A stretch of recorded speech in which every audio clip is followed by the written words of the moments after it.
Surat Perintah 11 Maret adalah salah satu dokumen paling kontroversial dalam sejarah Indonesia. Dikeluarkan pada tanggal 11 Maret tahun 1966. Super Semar menjadi titik penting yang menandai peralihan kekuasaan dari Presiden Soekarno kepada Letnan Jenderal Soeharto pada pertengahan tahun 1960-an. Situasi politik di Indonesia sangat tidak stabil setelah peristiwa G30 SPKI pada tanggal 30 September tahun 1965, di mana terjadi upaya kudeta yang diduga dilakukan oleh Partai Komunis Indonesia PKI. Negara berada dalam keadaan genting, banyak jenderal TNI AD yang dibunuh, dan ketegangan antara pendukung PKI dan militer meningkat. Presiden Soekarno semakin menghadapi tekanan dari berbagai pihak, kesehatannya memburuk, dan ketidakpercayaan terhadap kemampuannya untuk mengendalikan situasi meningkat.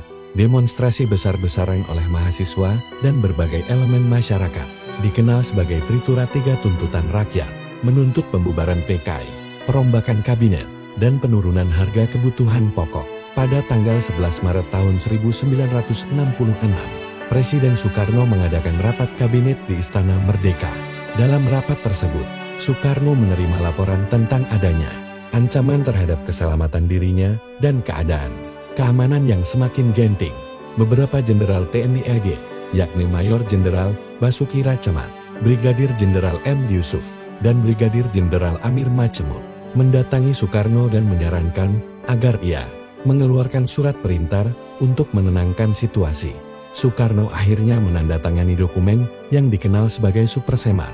Surat tersebut memberikan kewenangan kepada Letnan Jenderal Soeharto, Panglima Komando Operasi Keamanan dan Ketertiban, Pangkop Kamtib, untuk mengambil langkah-langkah yang dianggap perlu guna memulihkan keamanan dan ketertiban. Isi dari Super Semar secara resmi tidak pernah dipublikasikan secara utuh, dan keberadaan dokumen aslinya pun masih menjadi misteri. Ada beberapa versi tentang isi Super Semar, namun secara umum, surat tersebut memberikan wewenang kepada Soeharto untuk mengambil tindakan demi menjaga kestabilan negara. Kontroversi seputar Super Semar mencakup proses penandatanganannya, tekan ain yang mungkin diterima Soekarno, dan bahkan keaslian dokumen tersebut. Beberapa sejarawan dan tokoh politik berpendapat bahwa Soekarno menandatangani Super Semar di bawah tekanan atau ancaman, sementara yang lain percaya bahwa ia melakukannya secara sukarela demi menjaga keselamatan dan kestabilan negara. Setelah menerima Super Semar, Soeharto segera mengambil langkah-langkah untuk memulihkan ketertiban. Ia membubarkan PKI dan menangkap tokoh-tokoh yang dianggap terlibat dalam kudeta. Soeharto juga merestrukturisasi pemerintahan dan militer untuk menghilangkan pengaruh komunis. Super Semar menjadi awal dari transisi kekuasaan dari Soekarno ke Soeharto. Pada bulan Maret tahun 1967, Soeharto secara resmi diangkat sebagai pejabat presiden oleh Majelis Permusyawaratan Rakyat Sementara MPRS, dan pada Maret tahun 1968 menjadi Presiden Indonesia.